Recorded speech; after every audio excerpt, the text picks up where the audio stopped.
एक समय की बात है। एक घना जंगल था जहां तरह तरह के पक्षी रहते थे। उस जंगल में एक सुंदर नीलकंठ और एक छोटी सी गोरैया रहती थी। दोनों में गहरी दोस्ती थी, लेकिन उनके स्वभाव बिल्कुल अलग थे। नीलकंठ ऊंचे पेड़ों पर उड़ान भरने और दूर दूर तक घूमने का शौकीन था, जबकि गोरैया अपने घोंसले के पास रहना पसंद करती थी। एक दिन नीलकंठ ने गोरैया से कहा, चलो आज जंगल के पार वाली पहाड़ी पर चलते हैं। वहां बहुत ही सुंदर झरना है। गोरैया ने सिर हिलाया और बोली, मुझे ऊंची उड़ान भरने में डर लगता है। मैं यहीं सुरक्षित हूं।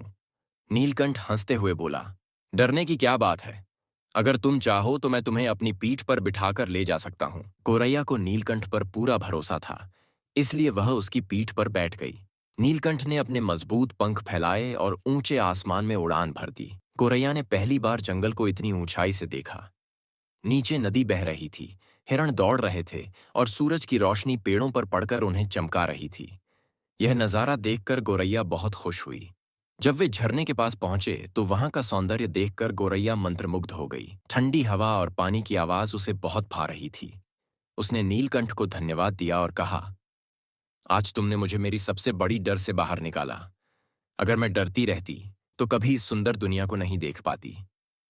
नीलकंठ मुस्कुराया और बोला, सच्ची दोस्ती वही होती है जो हमें आगे बढ़ने और अपने डर से जीतने में मदद करे। उस दिन के बाद गोरैया ने भी अपने डर को छोड़कर नई जगहें देखने का निश्चय किया।